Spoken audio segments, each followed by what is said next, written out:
I remember crying. I cried on the tube reading it because it was just so bizarre and so innocuous. Something as innocuous as cotton that we use and touch every day, and lots of kind of banal products, could be having such a devastating impact. Was really eye-opening for me.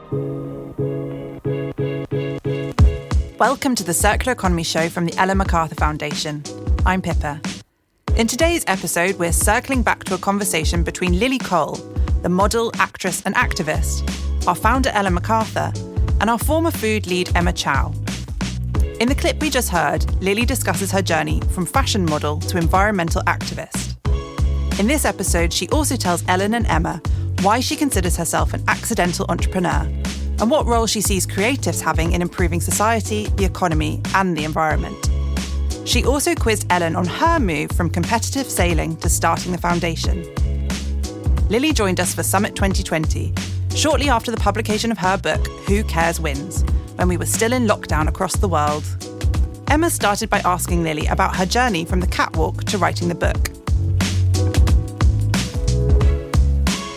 First of all, a big congratulations to you. It's been an exciting few weeks with the launch of your latest book, Who Cares Wins.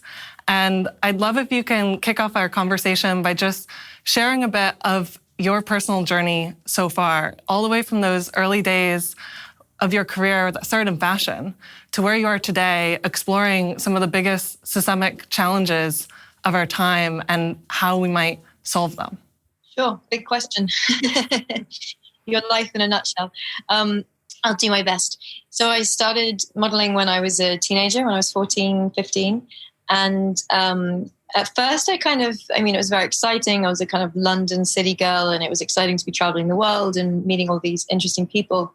But quite quickly in the first few years, I had it brought to my attention that a few of the companies I worked with were having quite negative impacts in the way that they were managing, or potentially negative impacts in the way they were managing their supply chains.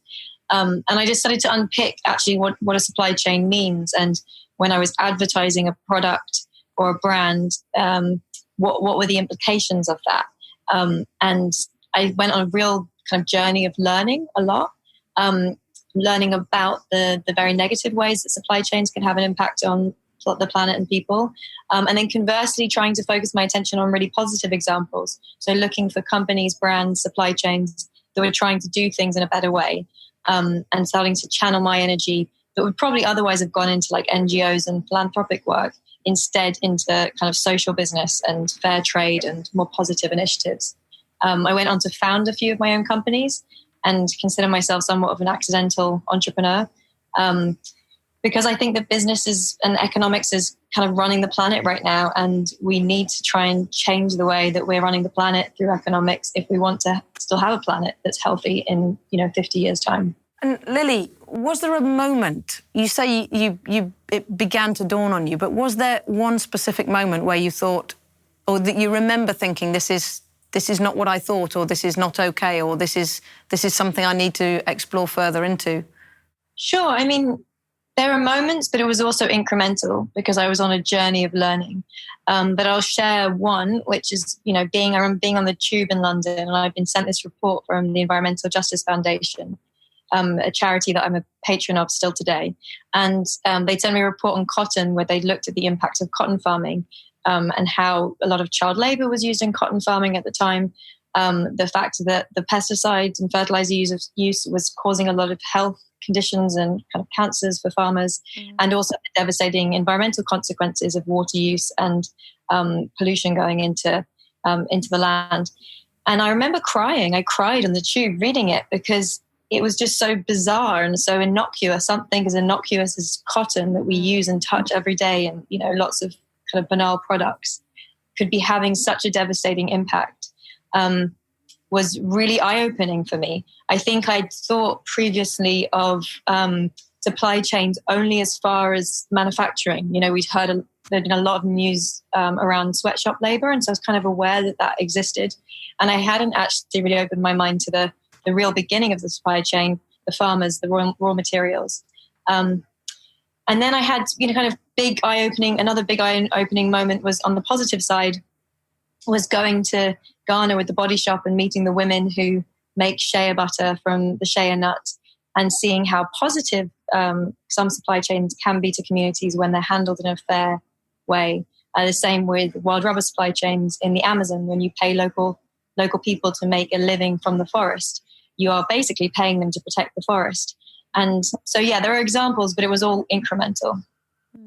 It's interesting you say that you delved deeper and you found a more profound understanding of something that you thought you knew about fashion, obviously, because you worked in the industry, but there's so much more further down the line. And I think that's something which really mirrors the experience I had of suddenly becoming aware that resources are finite. And, my head said, well, of course there's a solution. This must be okay because, everybody uses resources. And the more you dig into it, the more you realize it's actually not okay. And there are so many elements of it which are there and in so many people's lives, but you only see it at the source, or you only find it at the source, like the supply chain. And the more you dig into it, the more you realise things are actually, in many ways, not okay at all. And that really mirrors mine. It was a journey of learning. I often use the same term myself, that, you start to realise something and then you keep uncovering stones. And the more stones you uncover, the bigger the challenge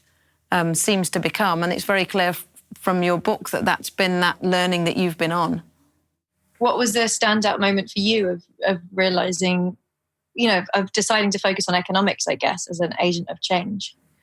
Yeah, for me, I think there was a similar journey. And it wasn't a specific moment where I realized, because I think it happened in stages. The first was suddenly on the boat being aware that what I had was all I had.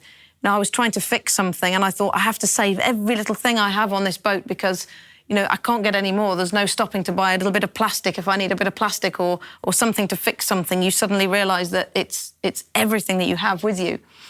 And it was when I came off the boat at the finish that I began to connect that with the global economy. And that happened for me through a moment of reflection when I went down to the Southern Ocean to make a documentary for the BBC. And I was on the island of South Georgia making a programme about the wandering albatross. And it was the most extraordinary place, hundreds and hundreds of miles from the nearest town, camping on an island in a tent with these magnificent birds around. And it really gave me thinking time for the first time. And I think it was there that I suddenly realised that understanding of finite resources that I'd felt on the boat was exactly the same as our global economy. Down there, we'd invested hundreds of thousands of pounds in the whaling industry. We'd had thousands of people living in South Georgia, getting the whale oil. And, love or hate whaling, it was a resource that we harvested and we ran out and we left South Georgia and all this industry was still there.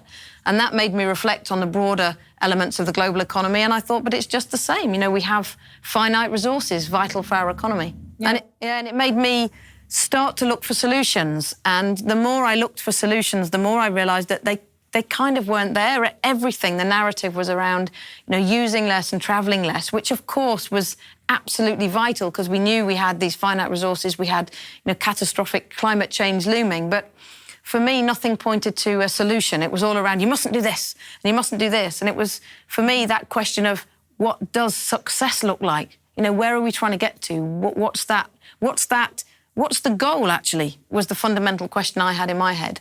What's the goal? If you don't have a goal, you'll never get there. We can't get somewhere just by not doing things. We need to know actively what we do.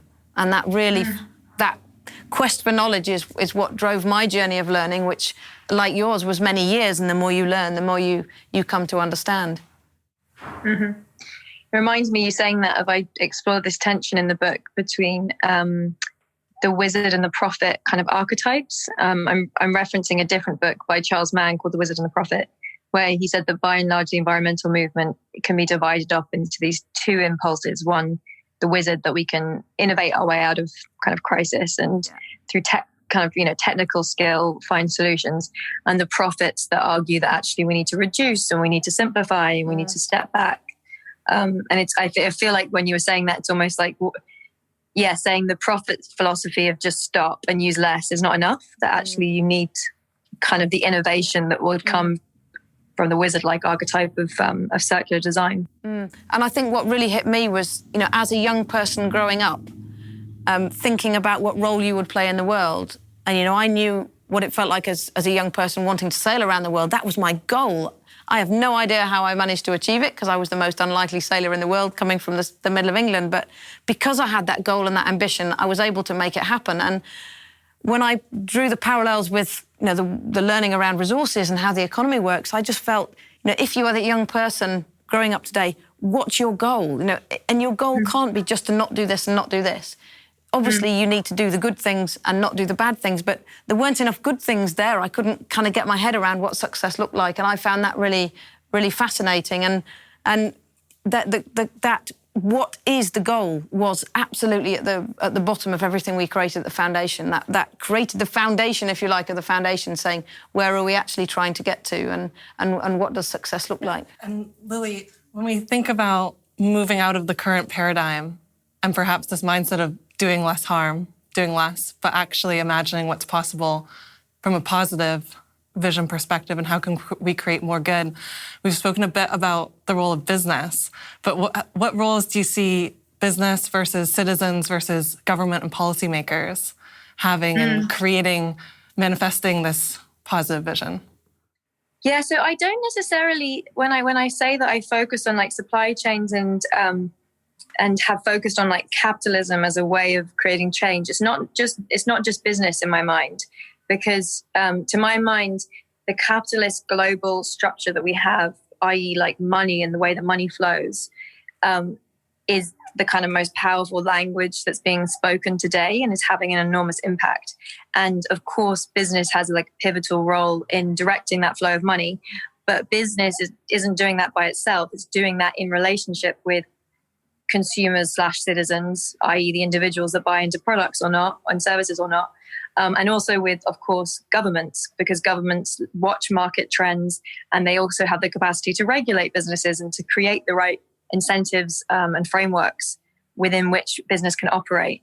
So I see it as a kind of a dance that everybody, unless they're living completely off grid, I mean, even off money, that everybody's part of and has a role to play in trying to kind of change the dance, change the tempo. Yeah, I think that's really interesting, and that resonates quite strongly with the work that we've been doing on systemic change. And that point you made about it's not just business, but it's also government and it's also citizens. We try to just talk about people rather than consumers because we don't actually want to consume anything other than food. Food keeps us alive, for sure, you eat it, but, clothes, I don't want to consume clothes, I just want to use them and wear them. So we talk around a different context of how to talk about people, but just stepping back and looking at that system, we set out trying to say, how do you change a global flow of a certain material? And the first one we looked at was plastic packaging. And it's exactly that point, is that if everybody today wanted to use a different material, all the citizens around the world, they couldn't because the businesses aren't using them. And then if some of the businesses want to shift to different materials or different business models, then that can be helped by policy. So you need to get policy involved to change the system with business who want to make this happen, who can then provide the system to enable the citizens to choose the right thing to build the circular model. And the three are completely interconnected. It's that systemic change which was so little talked of, which you bring up in your book, actually. I was reading this morning and you were talking about changing the system, and that system means different things to different people. And I think that's really interesting in how do you bring about that shift? Where do you start? And that's something that we've spent a lot of time looking at here at the Foundation. I have one other question, which is when you're describing that realization on the boat of realizing that resources are finite, how did you deal with waste? I mean, did you have any waste? And was that also part of the kind of problem space that when you're on a boat, there's only so much waste you can put in a bin? What do you throw overboard? Nothing goes overboard at all when you go around the world. So everything I had was, all the food was freeze-dried. So it was small, the worst polymers you can get, metal, plastic together, keeping the food dry inside. And you literally poured in boiling water, which you produce from a desalinator. And then you ate the food, and then there was the packet. So all the packets got stacked and bagged, and there was an area in the boat specifically for the waste. And when I got back, that all came out and went off to get landfilled or incinerated. And that, for me, I would never throw anything into the water. You just don't do that when you're at sea. You protect what's around you. It didn't really dawn on me then, but it does strike you as such a strange phenomena that we can produce a material that, keeps a salad fresh for 2 hours, 3 hours until it's bought at lunchtime, and it's good for 500 years. And that, to me, just crazy, seems yeah. it's a design flaw. And it always struck me, so what are you asking the designer to design when they design that piece of plastic? Because it's amazing science. It can, keep it fresh and let bits of it breathe and all of those things. But actually, is it designed to last forever, or is it designed to do that for a certain period of time? And that design question is something that we so often come back to at the foundation. Is what are you actually asking people to design? I always find it quite an amazing paradox, both that there's so much plastic in food, which, as you say, is this weird combination of like the most short-lived objects, i.e. food, with the most long-lived objects, i.e. plastic. And also that you get so much plastic in kind of kids' toys and diapers and wet wipes. Again, it's like, it seems so paradoxical that you're buying these materials that are going to have a kind of long-lasting negative effect on the planet to use for your children that are going to be the ones that inherit the planet. So, yeah. Yeah, it just seems to me like a failure in design. You'd think that, the nappies have so much value in them. When you look at the work that Emma's working on around food and cities and all of that nutrient. And, for billions of years, the nutrients are cycled. Leaves have fallen, people have fallen, animals have fallen, rotted down and become the nutrients for that next cycle. And actually not that long ago, we broke that cycle completely. And all of that value and nutrient coming into cities is staying there, and it's not being valorised. It's not being put back into food and farming. We've kind of, all of that huge flow of stuff into places isn't being regenerated. It's not being revalued. And it seems like another design failure that we're not able to recover that valuable material and feed it back into the system and keep that system regenerating. So we don't have the same pressure on the natural ecosystems and the deforestation, because we need more land and more land to grow things. But we have that regenerative nature of what we take gets fed back into a system to grow more. And I see that as being a real inspirational message for the next generation, for those young people thinking, I'm going to work in that. I'm going to work on regenerative agriculture. And I love that positive element. And I like the way that your book is positioned to be a positive light. Yes, there's these problems, you have to mention them, but actually look at what's going on. And also you were very clear about some of the challenges in how you talk about things and how people take positions and you take positions. I found that very interesting, because you can't have this conversation without analysing things in your mind and thinking, what do I think about that? Do I, am I into I'm going to go completely off grid, am I into the regenerative business? Where do I sit in all this? You have to ask yourself that question if you're thinking about it properly. It's a bit of a puzzle piece, or puzzle pieces, and that was something that I took from the book too, and especially honing in on the food section, which I have the most existing knowledge about, at least. And I just appreciated the balanced view and realizing that there is no silver bullet, but rather acknowledging what role urban farming has, what role alternative proteins have, and what role the different system actors all need to play in this orchestrated way to get all of those different pieces of the puzzle into place at that right moment, and the importance of timing. And just to pick up on the design piece, because that's so critical, whether you're thinking of redesigning a product or redesigning an entire system. And Lily, I'd be interested to hear your views on how important the creatives are, and how do we inspire creatives to be such an important part of this shift that's needed? I think the creatives have an instrumental role to play. And I loved, actually, I know when your foundation I might get it slightly wrong, but I know there was an announcement that was calling for like millions of designers to do circular design. Is that right? As a kind of open call. I thought that was brilliant, because we do need to galvanize the massive amounts of untapped creativity there is, on the planet. Young designers, students that can think about these challenges and problems in new ways. I think that historically, I studied history of art because I'm a big kind of believer in the power of art, and that art in its kind of, and I say art in a broad sense, creativity in its kind of purest manifestation, I think allows people to maybe see with an objectivity that's not caught up in the existing status quo and the existing kind of systems and society that we're in. And so can kind of help humanity navigate into new ways of thinking and new ways of seeing the world. And And so, yeah, I'm really a big fan of the kind of creative spirit. And when it's applied to these kind of very practical problems, I think that we have the capacity then to innovate. And we're already seeing that. We're already seeing kind of massive amounts of innovation happening across loads of different sectors. That really makes me think of a story in the early days of the foundation, and we'd been working with students.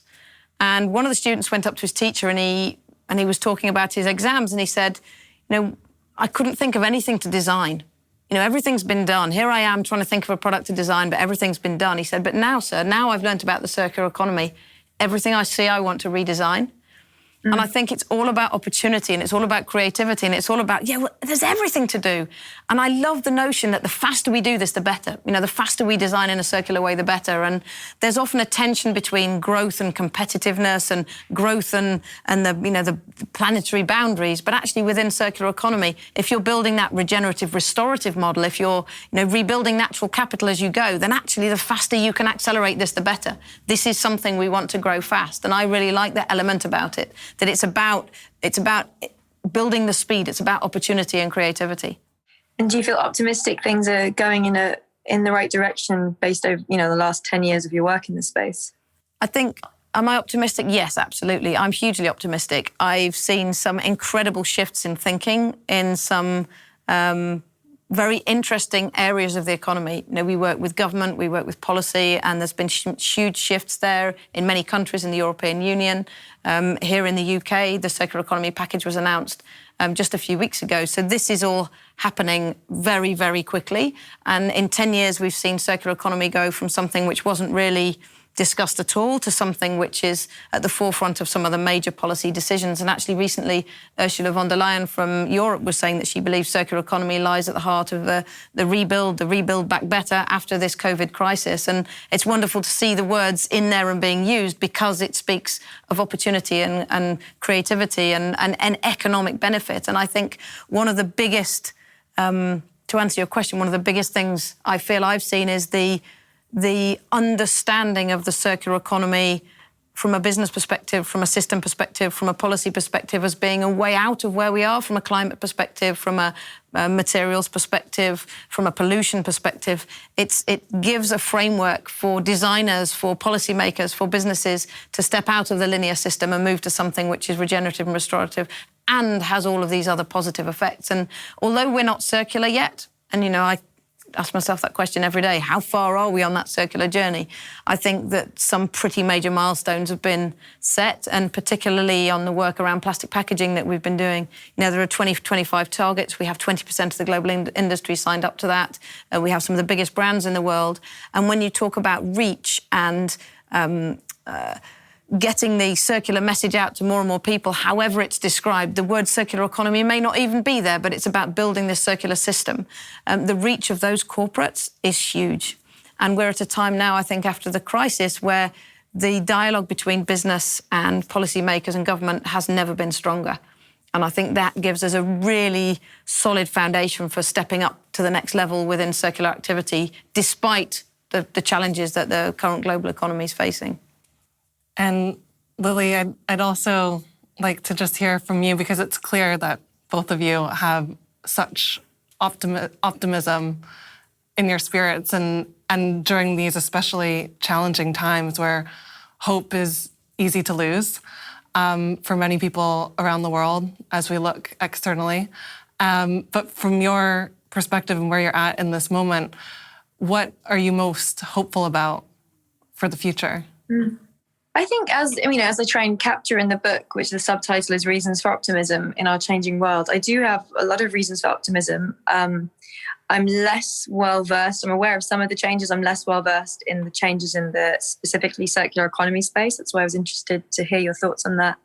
But it's no surprise to me because I feel like there are so many changes happening across the business sector and the political sector, pushing in the right direction. And there are lots of examples of that, whether it's the push towards stakeholder capitalism and the fact that there is more dialogue around, reframing the basic legal framework of capitalism away from being about profit maximization only for shareholders towards other values and other responsibilities. I think there's been a sea change it's not absolute, but there's been a kind of sea change in the last year that is really promising to that end. I think the fact that universal basic income is looking like a more realistic policy that's being experimented and potentially implemented in different places around the world is really promising, because we need to think about inequality and social security. And I think policy ideas like that have a lot of potential. And yeah, well, it'll be interesting to see the results of those experiments. I think the kind of general awakening of an environmental consciousness is super positive and amongst citizens and the collective. And I think that's pushing higher standards from industry and politicians. I think that, politics is still far, far, far from where it needs to be given the science. And I spend a lot of time worrying that we're not going to get where we need to go quick enough. But that being said, there have been really important strides made in the last few years in terms of net zero goals and kind of significant climate commitments from governments. So I'm again hopeful that things are going in the right direction, even if sometimes it feels like they're not going fast enough. As Ellen and Lily said there, optimism plays an important role in the transition to a circular economy, but we also need action. Over the next few months, we'll explore how we can accelerate that transition through new business models, supply chains, and ambitious policies. I hope you'll join us for the next episode of the Circular Economy Show. Thanks for listening.